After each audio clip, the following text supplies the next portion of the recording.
Toynes.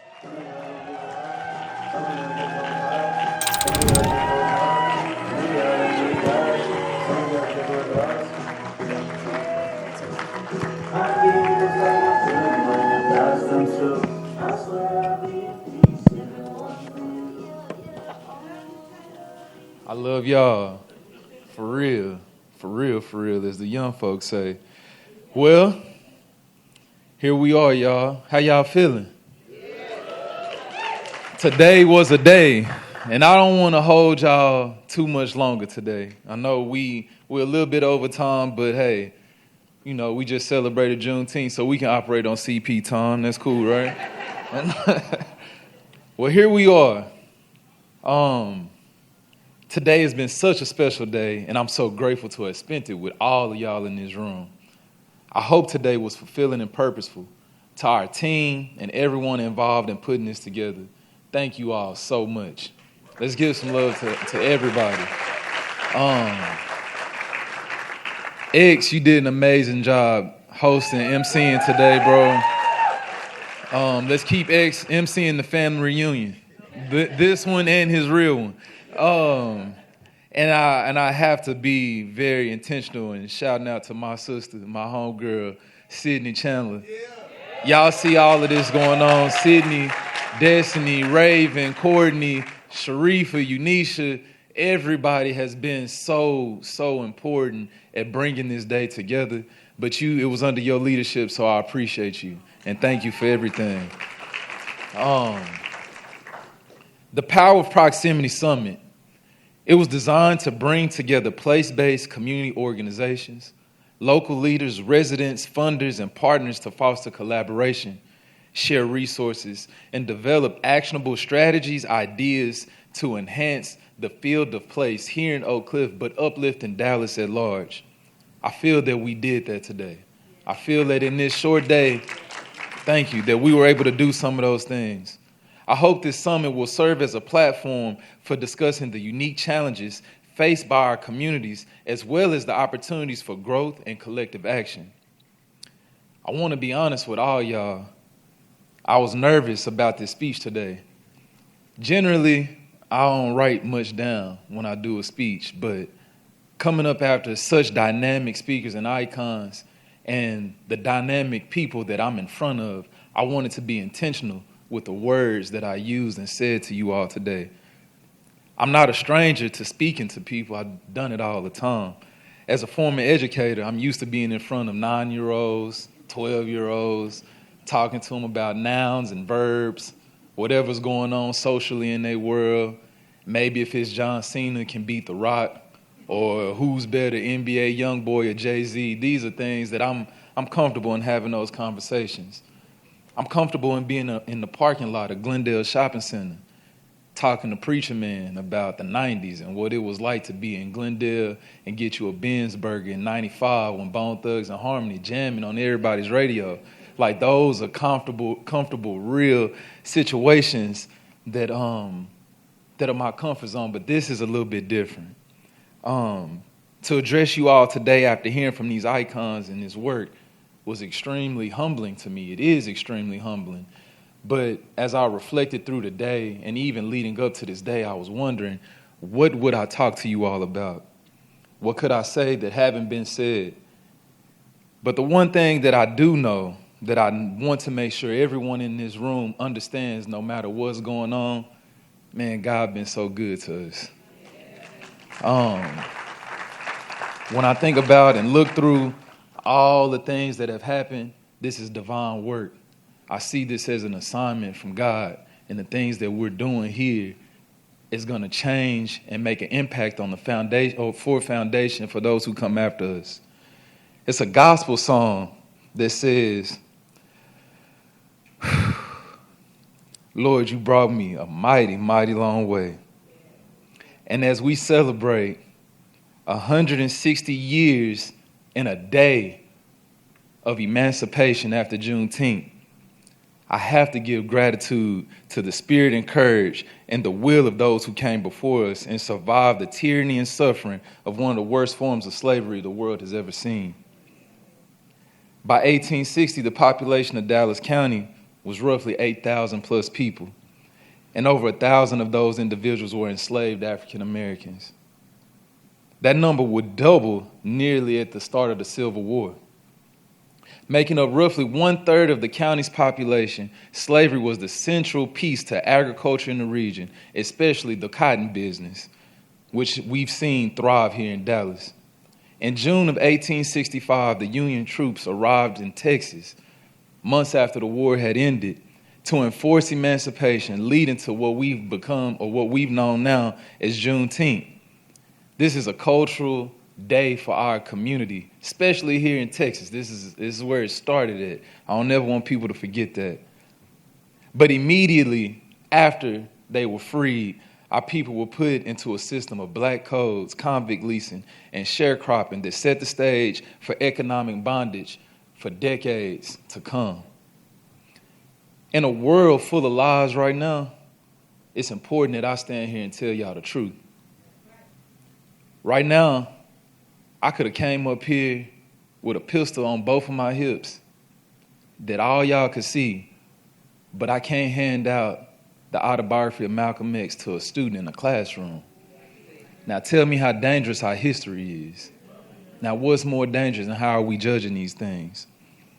I want y'all to take a minute to imagine the confrontation of joy and anger on June 20th, 1865.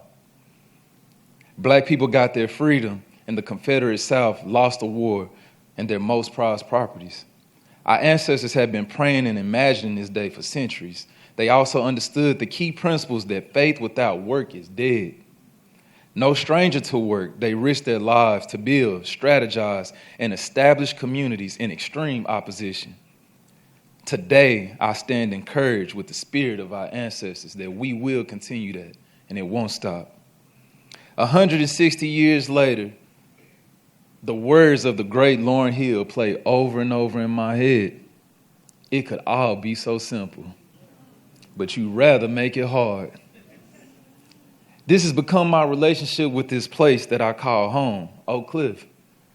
The song X Factor by Lauryn Hill continues, loving you is like a battle, and we both end up with scars. It's some frontliners in this room today. I know I have comrades in this building that have dealt with pain of our community at different stages of life. With that pain, I know that it has been shared from your life and the ones that you impact and work with day to day. We call this summit the Power of Proximity Summit, but what I also want to discuss is the burden of proximity. Mr. Canada came up here and talked about some of those burdens, but those burdens also become rewards. As we've been organizing at Fort Oak Cliff, I've heard people say how tired they are. I've heard people cry out that they're weary. I hear you, I see you, and I feel you. I wish I could sing, y'all, because I sing this to y'all, but Lauren also says, tell me who I have to be to get some reciprocity. See, no one loves you more than me, and no one ever will. Black women, thank you.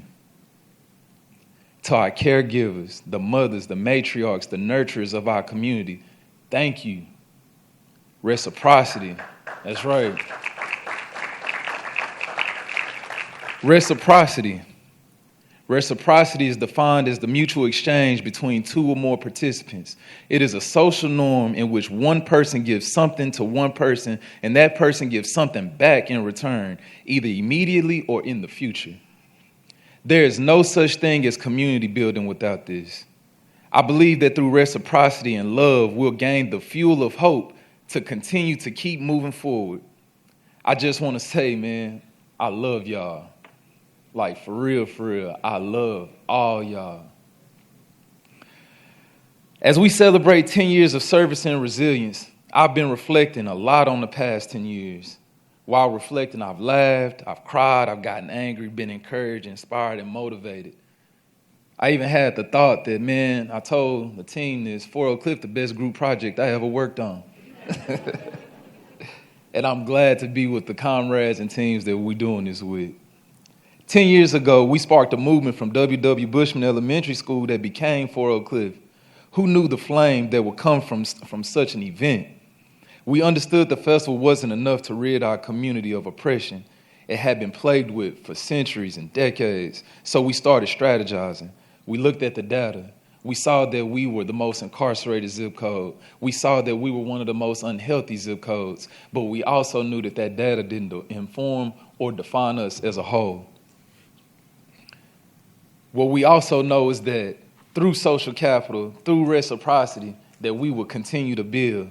And we boldly created a mission statement. We aim to liberate Oak Cliff from systemic oppression through a culture of education while increasing social mobility and social capital.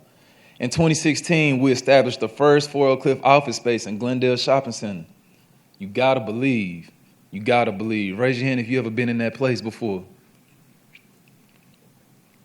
Man, some of y'all have experienced some magic in that space. Myself, Crystal Hills, Jennifer Hills, Xavier Henderson, Unisha Wells, all sat in there imagining, dreaming, and thinking about what can we make work.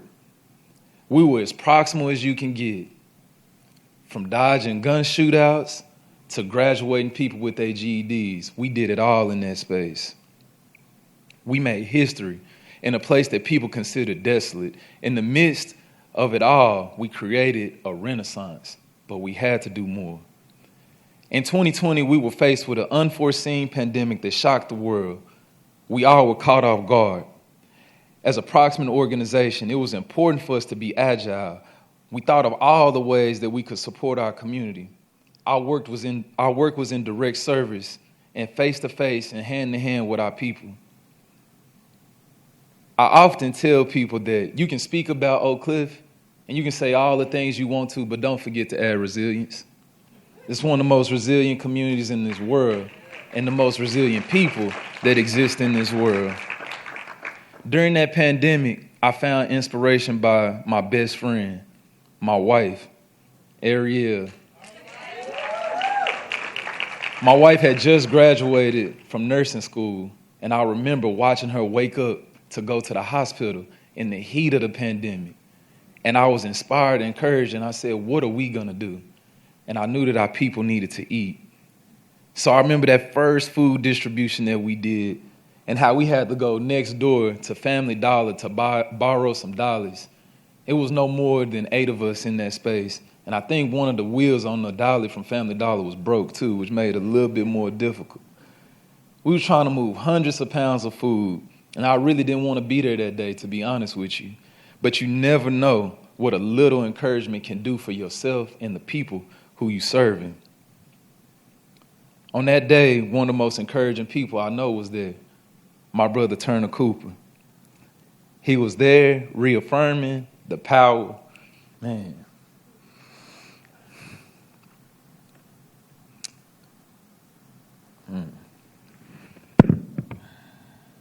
He was there reaffirming our power.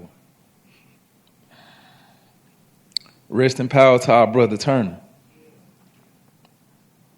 As our food distribution grew, we saw more people showing up and we needed more support.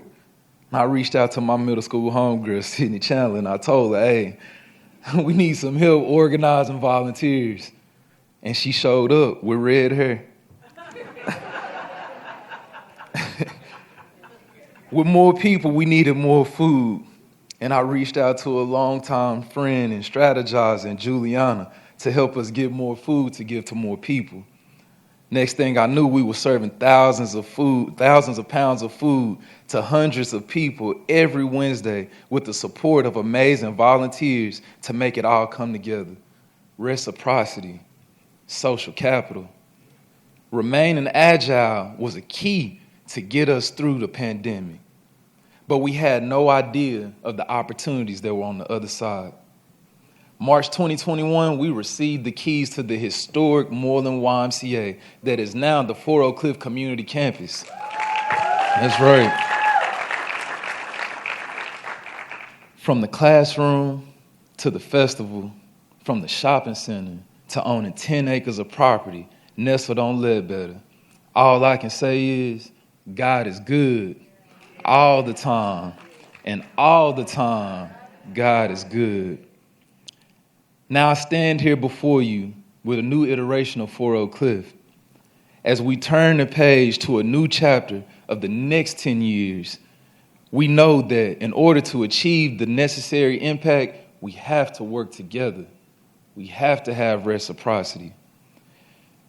As a community, we're more experienced than we've ever been, and we're becoming more refined. By 2035, the Superblock will be a beacon of hope, offering all residents a high quality of life. The school-to-prison pipeline will be disrupted and replaced by a cradle-to-career pathway that puts us on a trajectory to social and economic mobility, wellness, and liberation. This is our North Star. In the next chapter, we're approaching it more strategically than ever, not just for ourselves, but for all the people that we're working with in this field.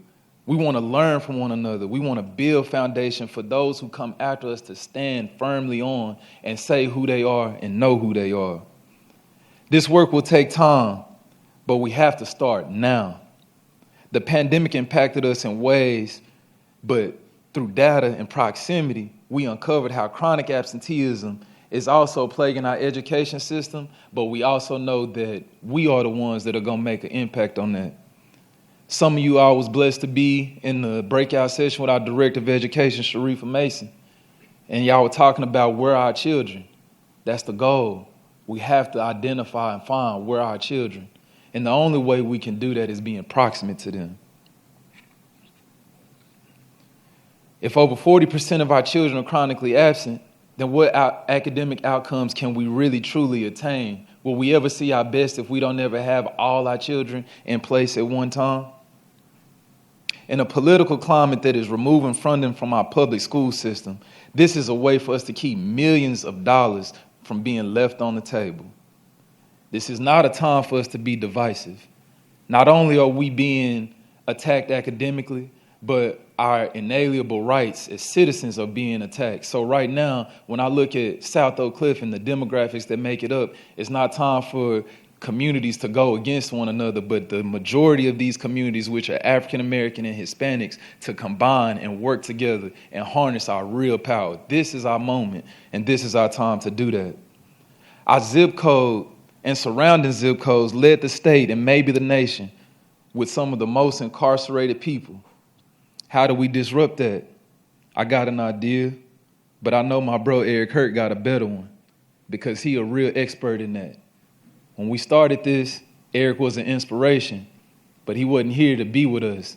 But now he is. He free with ideas and concepts to change our community. Love you, bro. I stand before you today vulnerable and admitting that I don't have the answer. I can't promise you that things will drastically change tomorrow or in the next couple of years, but what I can commit to is service. What I know is that the 4 Oak Cliff team is exactly what we say we are. We are a team, and our name is what we are too, and that is 4 Oak Cliff. So today, on June 20th, 2025, how will we build? How will we strategize? How will we uphold the legacy of our ancestors and those who came before us? We are in a dangerous climate right now, but when times get hard, lean on the words of our ancestors. Hold on. Our people are suffering all over the country. Lean on the stories of our elders and how they built community for times such as these. We're up against a system that was never built for all people. But for us, what we know is collectively we will thrive. So together, we will co-create solutions that celebrate the vibrant cultural heritage of Oak Cliff while addressing the systemic issues that hinder its full potential. But with all the people that we saw that came up here today, no matter what position they were in, no matter what office they hold, never forget this, the words of a revolutionary, power to the people. And I'm going to say it again to y'all, never forget the words of a power revolutionary, power to the people, all power to the people. I love y'all, I believe in y'all, and I look forward to disrupting this system and making a better foundation for the youth that come after us. Thank y'all. I hope y'all had a blessed day today.